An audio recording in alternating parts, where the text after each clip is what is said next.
పాపం నిజంగా మీరు దసరా సెలవుల్లో ఇంట్లో కూర్చొని సరదాగా ఉండాల్సిన మీరు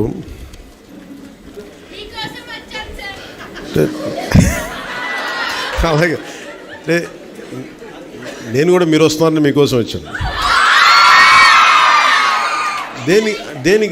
దేనికి తపన పడతా ఉంటే మన తల్లిదండ్రులు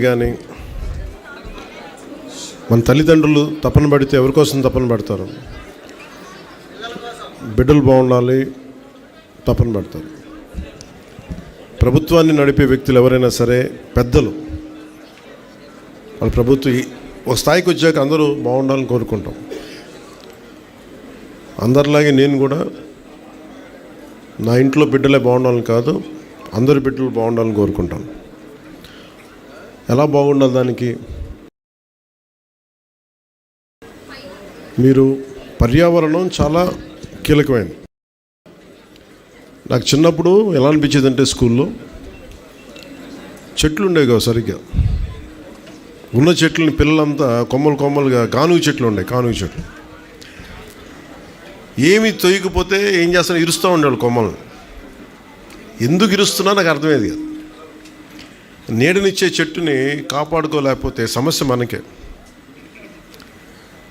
ఈ పర్యావరణ పరిరక్షణ ఇవన్నీ ఏంటంటే, నీడనిచ్చే చెట్టుని ఫస్ట్ కాపాడుకుంటే దాన్ని ఆధారపడి పురుగులు, చిన్న దాన్ని తినడానికి పక్షులు, అలా ఎన్ని రకాలుగా పెరిగిపోతాయంటే,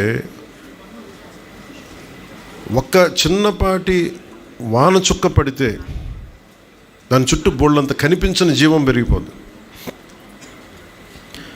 మనకేంటంటే ఉబుసుపోక చిన్నప్పుడు చెప్తా ఉండాలి నాకు, రాత్రుల పూట మొక్క దగ్గరికి వెళ్ళి కొయ్యొద్దని, మొక్కలు నిద్రపోతాయని. ఒక పిడివాదం ఉంటుంది మనకి, మొక్కలు ఎలా నిద్రపోతాయి, అవి గొరక పెడతాయా, పిచ్చి ఒక ఏమంటుందని మనకి ఒక మొండివాదం వస్తుంది మనందరికీ.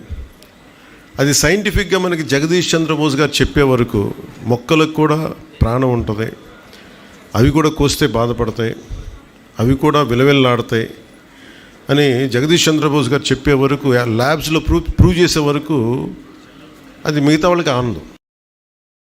మన పెద్దలు చెప్పే మాట ఒకసారి దానికి సైంటిఫిక్గా వాళ్ళు చెప్పలేకపోవచ్చు, కానీ సైంటిఫిక్ బేసిసే ఉంటుంది. శాస్త్రీయంగా దాన్ని అది వెంటనే చెప్పలేకపోవచ్చు. అందుకే పెద్దలు చెప్పే కొన్ని మాటలు మనం వినాలి. చిన్నప్పుడు నాకు కూడా చాలా వితండవాదం ఉండేది. మొక్కల్ని ఇలా ముట్టుకోకు రాత్రుల పూట అంటే, ఎందుకు ముట్టుకోకూడదు? ఈ వితండవాదంతో చాలా జీవితాన్ని నాశనం చేసుకుంటాము.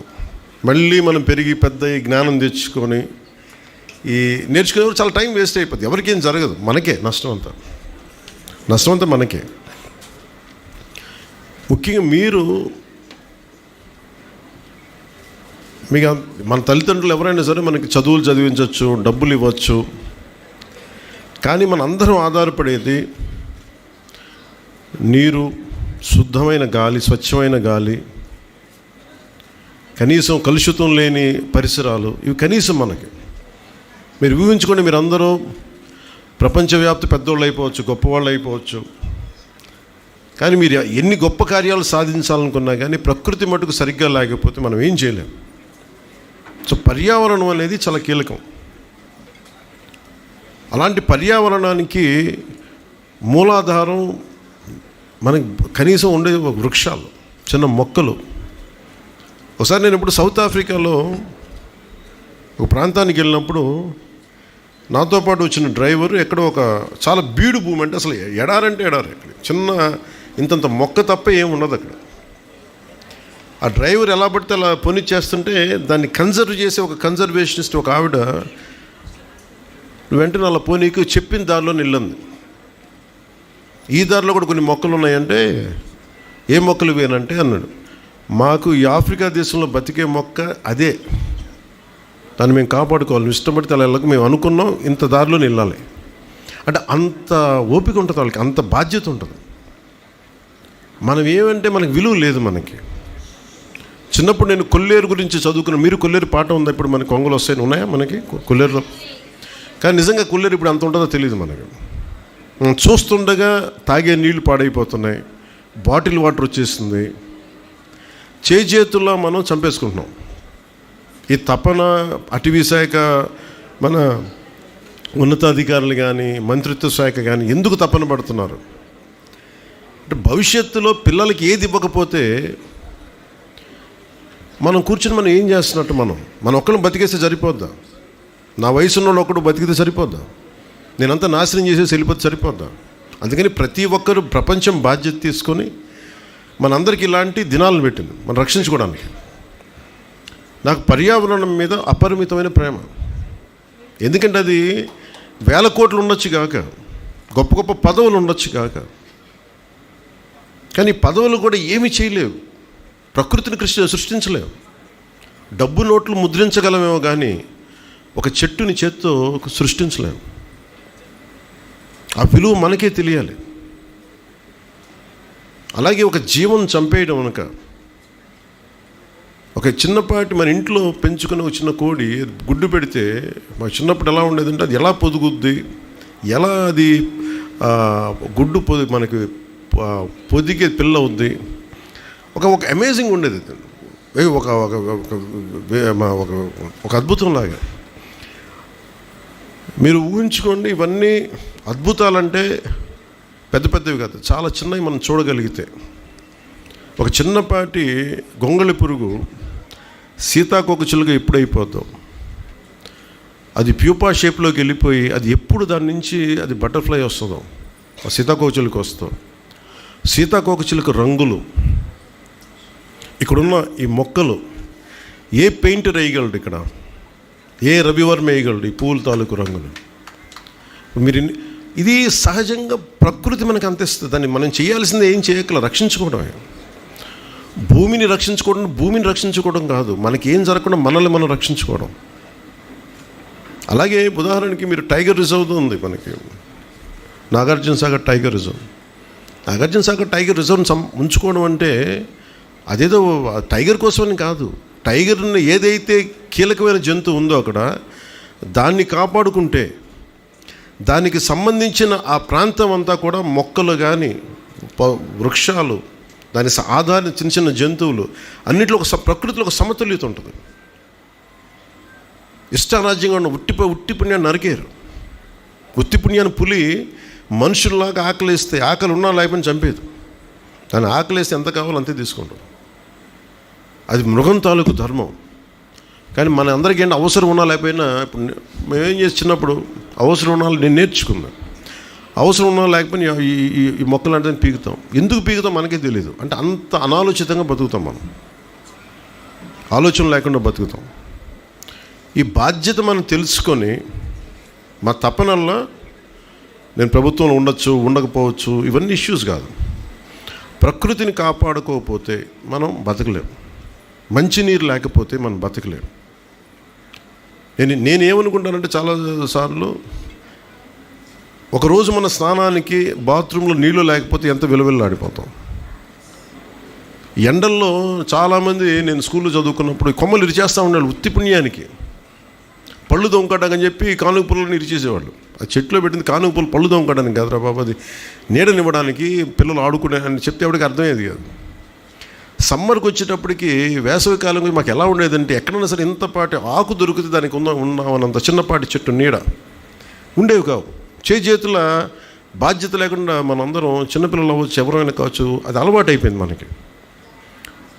ఇప్పుడు ఎవరికి కూడా ఇదొక ఫ్యాషన్ లాగా అయిపోయింది. ఫ్యాషన్ కాదు, ఇది మన బాధ్యత. ఇది నేను చాలా సందర్భాలు చెప్తాను. ఇది విన్న పాత కథ అయినా మనందరికీ అర్థం చేసుకోవాల్సింది ఏంటంటే, ఈరోజు మనం చేస్తున్న ప్రయత్నం మనకు కాదు.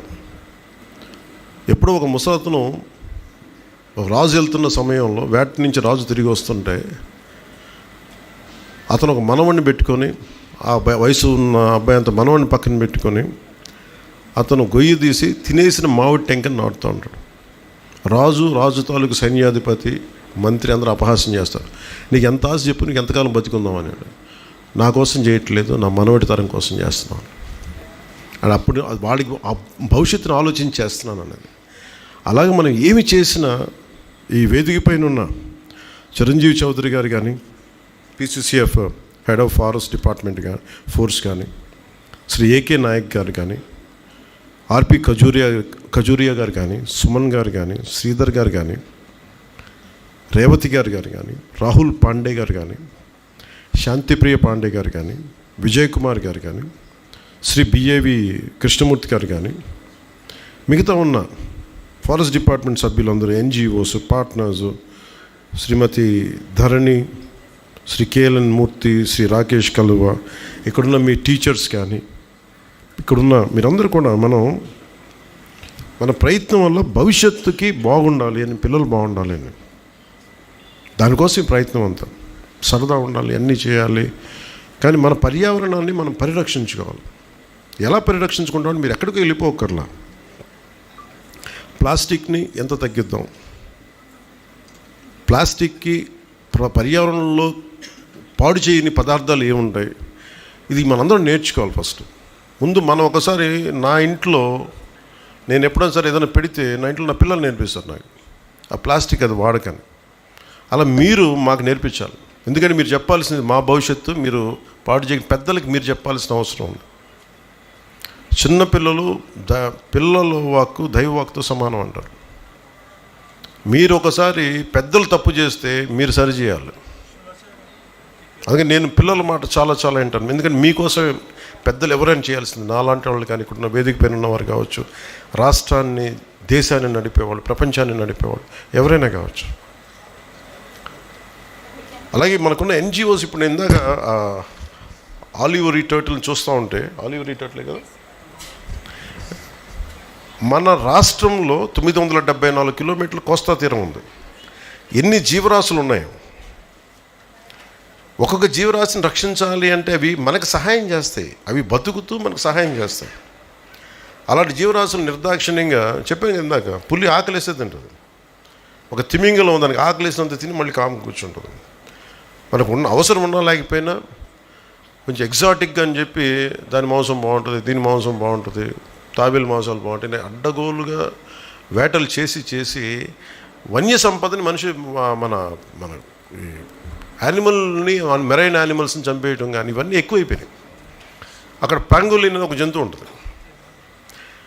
దేనికి దాన్ని ఎక్స్టింక్ట్ అయిపోయింది అంటే దాంట్లో ఏదో మెడిసినల్ వాల్యూస్ ఉంటాయి దాని పొలుసులో. అందుకని వేడి నీళ్ళలో పడేసి ఆ పొలుసులు ఊడిపోతే దాన్ని వాడేస్తారు పులుసు కోసం. పాంగోలిన్ ఏం తింటుంది? చిన్న చిన్న పురుగులు తింటుంది, లేదంటే చిన్న చిన్న జీవాలు తింటుంది.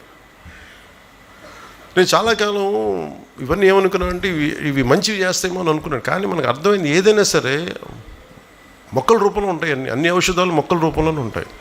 జ్ఞానం పెంచుకుంటే మొక్కలు కనిపిస్తాయి ఔషధాలన్నీ. దానికి జంతువులనే చంపకట్లా. ఈ జ్ఞానం పెద్దలకి ఎంతమందికి వస్తుందో తెలియదు, కానీ నెక్స్ట్ జనరేషన్ వచ్చే తరం మీరు దీన్ని పైకి తీసుకెళ్ళాలి. మోర్ స్కూల్స్లో ఫ్యాకల్టీ, మీరు విద్యార్థి, ముఖ్యంగా టీచర్స్కి, మీరు ఇంతమంది పిల్లల్ని ఈరోజు మీరు ఒక్క స్కూల్స్ 2-3 స్కూల్స్ నేను అనుకోవట్లేదు, మీరు మొత్తం ఆంధ్రప్రదేశ్లో ఉండే పిల్లలందరినీ పట్టుకొచ్చారు. మీరు దానికి నిజంగా మనస్ఫూర్తిగా ఇక్కడ తీసుకొచ్చి ఇంత సెలవు సమయంలో మీరు ప్రోత్సాహించి వాళ్ళ చేత చేయించిన టీచర్స్కి మనస్ఫూర్తిగా నేను మీకు చేతులెత్తి నా ధన్యవాదాలు తెలియజేస్తున్నాను. మీరందరూ గ్రీన్ స్కౌట్సా? స్కౌట్స్.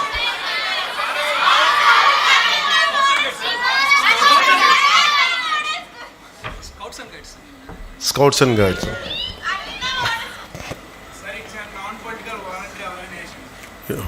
పొలిటికల్ ఇబ్బంది కదా. లేదు, స్కౌట్స్ అండ్ గైడ్స్ చాలా ఎసెన్షియల్, చాలా అవసరం. నేను నేర్చుకున్నాను ఈరోజు నుంచి కొత్తగా, ఎప్పుడు నేర్చుకోవడం సిద్ధంగా ఉంటాను కదా. స్కౌట్స్ అండ్ గైడ్స్ సాల్యూట్ ఎలా ఉంటుంది? 3 ఫింగర్స్తో ఉంటుందా? ఇదా? Okay, 3 fingers. ఓకే. సో మనస్ఫూర్తిగా I salute to scouts and guides.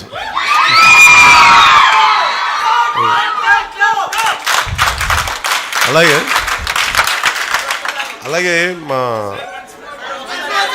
Once more I salute to scouts and guides. ఎందుకంటే చాలా ఇన్స్పిరేషన్గా ఉంది మీరు చేస్తూ ఉంటారు, చాలా ఇన్స్పిరేషన్గా. ఇందాక చాలామంది ఆ పాప ఎవరో, ఇంకిద్దరు ముగ్గురు అబ్బాయిలు పెయింటింగ్ వేశారు. ఒక పాప వేసిన పెయింటింగ్ ఎంత నచ్చింది అంటే, సగం చిరుతుపులి అనుకుంటా, సగం చిరుతుపులి అస్థిపంజరంలో అయిపోయి 3 వారిన చెట్లు వెనకాల డీరా ఎఫారెస్టేషన్కి అంటే ఎలాగది సగం ఎండిపోయి సగం మొత్తం కాలిపోయి ఎముకల్లో ఉంటుంది. ఇంకా కాపాడుకుంటే అదే తీసుకురండి దాని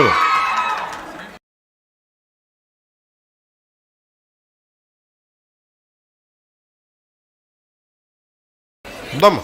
నీ పేరు సాహిత్య.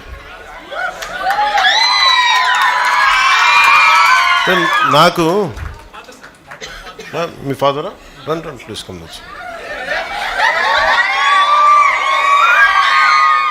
ఓకే. నాకు ఎంత నచ్చిందంటే ఈ జింక చూస్తే సగం ఎండిపోయింది ఎఫారెస్టేషన్ వల్ల.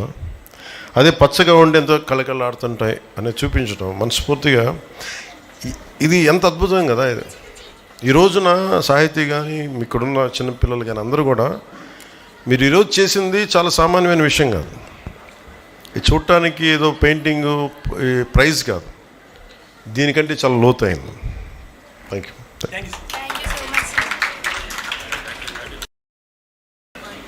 నాకు చాలా చాలా ఆనందంగా అనిపించింది, ఎంత తృప్తి అనిపించిందండి. వాళ్ళకి అలాంటి మీలాంటి వాళ్ళకి మేము ఇవ్వగలిగేది నేను తప్పని పెడతాం. ఇది ఏదైనా సరే ఇందాక మన చిరంజీవి చౌదరి గారు చెప్పినట్టుగా ఇది ప్రభుత్వం చేసేదో లేదంటే ఒక ముఖ్యమంత్రి ఉప ముఖ్యమంత్రి ఎమ్మెల్యేలు చేసేది కాదు, అందరం కలిపి చేసేది. మార్పు రావాలంటే నాకు చాలా చిన్నప్పటి నుంచి అనుకునేవాడిని ఓజోన్ లేయర్ దెబ్బతినేస్తుంది, వాతావరణం ఎల్నినో ఫ్యాక్టర్ వచ్చేస్తుంది, భయపడిపోయాను చిన్నప్పుడు. నేను పెరిగి పెద్దయ్యేటప్పుడు ప్రపంచం కూలిపోద్దా, ఇంక బతకలేమా, చాలా భయం ఉండేది నాకు. నిజంగా నా భయంకి తగ్గట్టుగానే నీళ్లు తీస్తుంటే ఇప్పుడు తాగుతుంటే వాళ్ళు చిన్నప్పుడు సైన్స్ ఫిక్షన్ బుక్స్ చదువుతున్నప్పుడు 8th క్లాస్లో 10th క్లాస్లో భవిష్యత్తులో మాస్కులు పెట్టి తిరగాలి, నీళ్లు ఇట్లా మనం ఎలా పడితే చిన్నప్పుడు మామూలు కొళాయిలు వెళ్ళిపోయి ఫ్రెండ్స్ ఇళ్ళలో ఆడుకుంటుంటే అక్కడ కూర్చోబెట్టి నీళ్లు తాగేసేవాళ్ళం. అన్నీ బాగానే ఉండే. ఇప్పుడు ఏదన్నా తాగాలంటే భయం వేస్తుంది. ఆ పరిస్థితి నుంచి స్వచ్ఛమైన నీళ్లు రావాలి అంటే అంత స్థాయికి వెళ్ళాలని ఒక ప్రయత్నం చేస్తున్నాం. అది జరగాలని నేను కోరుకుంటున్నాను. మీకు ఈ ఎల్నినో ఫ్యాక్టర్ కానీ లేదంటే మనకి ఈ కూర్చోబెట్టి మన ఓజోన్ పొర దెబ్బతింటుంది ఒకసారి. అంటే ఎంత విచిత్రంగా ఉంటాయంటే మన పాలసీస్. చిన్నపిల్ల నాకు ఒక చిన్నపిల్లడు చెప్పాడు ఈ మాట. ఎవరితో మాట్లాడుతూ ఉంటే ఒకసారి ఏదో రోడ్డు మీద వెళ్తూ ఉంటే టపాసులు వెలిగిస్తూ ఉన్నారు. దీపావళికి టపాసులు వెలిగిస్తూ ఉంటే వాళ్ళ ఎవరు చెప్తాను అబ్బాయి పాట ఏం చెప్తున్నాడు, నువ్వు పాటు చేయకూడదు, ధూళి వచ్చేస్తాయి అవి వచ్చేస్తాయంటే అతను చూసి మరి ఇంతకుమించి పెద్ద బాంబులు పేలుస్తారు కదా, మరి దానికి ఏంటి, దానికి రాదా అన్నాడు. అప్పుడు నాకు అనిపించింది ఎందుకు గుర్తొచ్చిందంటే ఇందాక ఎవరో ఫోన్లో మెసేజ్ పంపించారు, మనం ఎంతసేపు పర్యావరణం కాలుష్యం అయిపోయింది ఇదైపోయింది అనుకున్నాం. మనకి దీపావళికి బాంబులు వెలిగిస్తే అయిపోద్ది. మరి యుద్ధాలు జరిగే ప్రపంచంలో దేశాలు ఎంత కాలుష్యాన్ని క్రియేట్ చేస్తాయి. ఒక బాంబు దాడి జరిగితే కొన్ని వందల ఫ్యాక్టరీలు ఎంత కాలుష్యం క్రియేట్ చేస్తాయో దాన్ని అంతా కాలిస్తే అంతకు మించి కాలుష్యం ఉంటుంది. ఇది చిన్నపిల్లలు చాలా పట్టుకుంటున్నారు. ఇది పెద్దవాళ్ళు ఎంత పట్టుకున్నారో నాకు తెలియదు, కానీ చిన్నపిల్లలు అడుగుతాను, ఎందుకంటే వాళ్ళ భవిష్యత్తుకు సంబంధించింది. మీకున్నంత భయం, ఎందుకంటే మీరు ఎదిగి పెద్దవాళ్ళు అనుకుంటారు మీరు. ఎందుకంటే నాకు చిన్నప్పుడు నాకు ఆ భయం తెలుసు. నేను పెరిగి పెద్దయ్యే లోపు ఎన్ని పాడైపోతాయా ఇవన్నీ భయంతో. ఏంటంటే పిల్లలు ఎక్కువ విఘ్నత ఉంటారు. నేను ఎప్పుడు చిన్నపిల్లల్ని వాళ్ళు 2 ఏళ్ళు నుంచి కానీ 18 ఏళ్ళ వరకు నేను చాలా కీన్గా వింటాను పిల్లల మాట. ఎందుకంటే మీలో భవిష్యత్తు కనిపిస్తుంటుంది. ఎందుకంటే మీరు మాట్లాడే భయాలు పెద్దవాళ్ళకి అడ్రస్ చేయాలి. నాకు అందుకని చిన్నపిల్లలు ఏదైనా మాట చెప్తే వాళ్ళు వింటాను వాళ్ళ మాట. అందుకని వాళ్ళ సలహాలు కూర్చొని మీ చిన్నపిల్లలని చెప్పి నేను ఎప్పుడు పక్కన పెట్టను. మీరు ఒక మాట చెప్పి ఒక చిన్నపాటి సలహా చెప్తే వెంటనే తీసుకుంటాను అది నేను. అందుకని ఒకసారి చిన్నపిల్లలు కూర్చొని ఎందుకు మాట్లాడతానంటే వాళ్ళ నోట్లో నుంచి కల్మషం లేని మాట వస్తుంది. అంటే ఏం జడ్జిమెంట్ ఉండదు. ఇతను ఒక ఉప ముఖ్యమంత్రి, ఇతనికి చాలామంది అభిమానులు ఉన్నారు, అయ్యేం ఉండవు. నేను బాగలేదనుకోండి చెప్పేస్తాను మొహం మీద, ఈ పని నీకు బాగలేదని. విఘ్నత గల వ్యక్తిగా నేను వినాలన్నమాట. నేనే కాదు పెద్దవాళ్ళు ఎవరైనా సరే. అందుకనే పిల్లలు పర్యావరణం గురించి చెప్తుంటే చాలా వినాలి. ఇందాక పాప వేసిన డ్రాయింగ్ అది ఏదో ప్రైజ్ కోసం వేయాలి, లోపల నుంచి ఒక భావన కదిలితే, అంటే భవిష్యత్తు మీద ఎంత బాధ్యత భయం లేకపోతే అలాంటి భావన రాదు. అలాంటి వాతావరణంలో ఉండాలి ఆ పాప. అందుకని మనందరం బాధ్యతగా తీసుకోవాలి అని చెప్పి నాకు దీన్ని ప్రత్యేకించి దేనికి వచ్చానంటే, మీలాగే ఈ ఆలివ్ రిడ్లీ కన్జర్వేషన్ టీం అని ఇందాక మనం చూసాం కదా. మీ పేరు భోగిరాజా? మీ పేరు భోగిరాజు? భోగిరాజు గారు. సముద్రపు తాబేళ్ళు అంటారా? అంటే సముద్రపు తాబేళ్ళని సంరక్షించడానికి డాక్టర్ సుప్రజాధారిణి గారు, టి రాజ్, సూరజ్ గారు, చంద్రారెడ్డి గారు, సోమేశ్వర్, వీళ్ళతో పాటు నరేష్ గారు, వెంకటేష్ గారు, లక్ష్మయ్య గారు, జాలయ్య గారు, భోగిరాజు గారు. నేను అడిగి ఎంతమంది మీకు ఆర్గనైజేషన్లో పనిచేస్తారంటే, ఒకప్పుడు భోగిరాజు గారు మీరు సాంప్రదాయ మత్స్యకారులు, మీరు ఒకసారి రండి, మీరు రండి, ఇక్కడ రండి, మేము గుర్తించాం. అదే అదే అదే రండి రండి, ఎంతమంది రండి, వర్షం లైన్ నుంచి దమ్మా. మీరు రండి ప్లీజ్, మీరు ఇటు రండి మేడం, ఇటు రండి. కెన్ కమ్ నుంచి. ఎందుకు పిలిపించానంటే, ప్రపంచంకి వాళ్ళ కష్టం తెలియాలి. జాగ్రత్త కొంచెం. డాక్టర్ సుప్రజాధారిణి గారు కేవలం సముద్రపు తాబేళ్ళని వేటాడేస్తున్నారు. ఒకప్పుడు మత్స్యకార వృత్తిగా ఎంచుకున్నప్పుడు ఇక్కడున్న మన మత్స్యకార సోదరులందరూ కూడా వాళ్ళ వలల్లో చిక్కుకుపోయాయి. వాటి వల్ల వాళ్ళకి దాంట్లో మంచి చెడు తెలీదు. మామూలు చేపలాగా పట్టుకుంటూ వెళ్తే సుప్రజ గారు చెప్పారు, దీనివల్ల ఎంత నష్టం జరుగుతుంది పర్యావరణం కంటే, వేటాడే స్థాయి నుంచి సంరక్షించే స్థాయికి వచ్చారు ఇక్కడ ఉన్న మనం. ఇంతకుమించి గొప్పదే ఉంది చెప్పండి. ఇప్పుడు అటవీ శాఖ చేసింది, అటవీ శాఖ మంత్రిగా నేను మాట్లాడుతున్నానంటే దాంట్లో పెద్ద విషయం కాదు. అది వాళ్ళకి అది అవసరం లేనిది, పట్టించుకోకర్లా. కానీ నిజంగా భూమాతని నమ్మితే, ప్రకృతిని నమ్మితే, ప్రకృతిని పూజిస్తే, వాళ్ళ సహజమైన వృత్తిని కూడా అర్థం చేసుకొని దీన్ని మనం పట్టకూడదు, సాంప్రదాయ వృత్తి దీనికి సంబంధించి పట్టుకోకూడదని అడవిలు వలల్లో చిక్కితే వాటిని జాగ్రత్తగా కట్ చేసి, ఒక్కొక్క వల కట్ చేయడం అంటే కూడా నష్టపోవడం అనమాట. వాళ్ళు నష్టపోయి ఆ వలలు కట్ చేసేసి మళ్ళీ వాటిని వదిలేయటం. అంత మనస్ఫూర్తిగా అంటే మనం అనుకుంటాం కదా, ఒక్క మనిషి ఏం చేయగలరని. ఒకళ్ళు అనుకుంటే చేయగలరు. నేను చాలాసార్లు చెప్తాను, one man's courage makes a majority. ఒక్కళ్ళు అనుకుంటే చాలు. ఇక్కడున్న ఒక్కొక్క బిడ్డ, ఆడబిడ్డ కానీ అబ్బాయి కానీ, స్కౌట్స్ అండ్ గైడ్స్లోని ఒక్కొక్కళ్ళు కానీ ఈ దేశాన్ని, ఈ సమాజాన్ని మార్చగలిగే శక్తి సత్తా ఉన్నవాళ్ళు మీరు. సుప్రజ గారు ఒక్కళ్ళు అనుకొని, ఆవిడికి తోడుగా రాజు గారు, సూరజ్ గారు, చంద్రారెడ్డి గారు, సోమేశ్వర్ గారు, ఇలాంటి వాళ్ళందరూ ఒక్కళ్ళు అనుకోవాలి. ఫస్ట్ ఆవిడ అనుకున్నారు ఫస్ట్ ఏదో చేద్దామని. ఆ చేయడం మూలంగా దానికి ఫారెస్ట్ డిపార్ట్మెంట్ కలిసి వచ్చి, ఫారెస్ట్ డిపార్ట్మెంట్ కూడా ఇందాక మన చిరంజీవి చౌదరి గారు చెప్పినట్టుగా కూడా అన్నీ చేయలేం మనం. సో స్టేక్ హోల్డర్స్ ఉంటారు, చాలామంది కలుపుకొని వెళ్ళాలి. ఆ కలుపుకుని వెళ్ళే భాగంలో మనకి సుప్రజ గారు రావటం, ఇవన్నీ చాలా కదిలించేసింది మనకి. నేను చెంచుల దగ్గర నుంచి నేర్చుకుంది. మనం ఏమనుకుంటాం, ప్రకృతిలో పాఠాలు నేర్చుకున్నవాళ్ళు మన మత్స్యకార జీవన విధానం మీద ఆధారపడ్డ వాళ్ళందరూ ప్రకృతి, వాళ్ళ స్కూల్స్కి వెళ్ళక్కర్లా. ఒక మెరైన్ బయాలజిస్ట్ కంటే కూడా ఎక్కువ నాలెడ్జ్ ఉంటుంది వాళ్ళకి, ఎక్కువ జ్ఞానం ఉంటుంది, వాళ్ళు పట్టుకోగలరు. సో అలాగే నేను చెంచుల దగ్గర నుంచి, మన నాగార్జున టైగర్ రిజర్వ్ దగ్గర నుంచి నేను చెంచులు వాళ్ళ దగ్గర నుంచి నేర్చుకుంది. పెద్ద పులిని వాళ్ళు ఎలా మాట్లాడతారంటే, అది పులి ఇట్లా మాట్లాడరు. పెద్ద పులిని పెద్దమ్మ దేవుడు అంటారు, ఎలుగుబంటిని లింగమయ్య అంటారు, అడవి పందిని బంగారు మైసమ్మ అంటారు, రేచుకుక్కని బవరమ్మ అంటారు.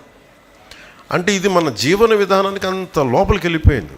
మనకున్న కూర్మ అవతారం కానీ, వరాహ అవతారం కానీ మత్స్య అవతారం కానీ.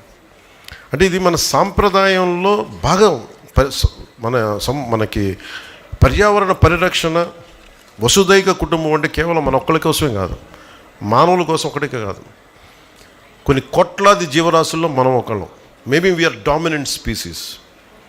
మేబీ మనం డామినేట్ చేసేసాం మన టెక్నాలజీతోటో మన ఎవాల్వ్మెంట్ వాళ్ళతోటో. కానీ మనం అర్థం చేసుకోవాల్సిన, మనం ఎదగని మన మీద డిపెండ్ అయిన జీవరాశుల్ని, ఆధారపడ్డ జీవరాశుల్ని కాపాడటమే దీని ముఖ్య ఉద్దేశం. అందుకే ఈ వారోత్సవాలకు వచ్చిన మీ అందరికీ కూడా ప్రత్యేకించి నా మనస్ఫూర్తిగా నా ధన్యవాదాలు. టీచర్స్కి అందరికీ నాకు అపూర్వమైన అవకాశం ఇచ్చినందుకు మనస్ఫూర్తిగా ధన్యవాదాలు తెలుపుకుంటూ, ఇక్కడికి వచ్చినప్పుడే నేను చెప్పేసి ముగిచ్చేస్తాను. ఇందాక ఇదే ట్వీట్ చేశాను, అది మీకు ఆ ట్వీట్ సారాంశం మీకు తెలియజేస్తాను. కొంచెం దయచేసి రండి ప్లీజ్. కొంచెం ముందున్న వాళ్ళు కూర్చోండి సార్, మధ్యలో ఉన్న పిల్లలు ప్లీజ్ దయచేసి కొంచెం. మీరు ఎవరు కావాలి కింద కూర్చొని ఫొటోస్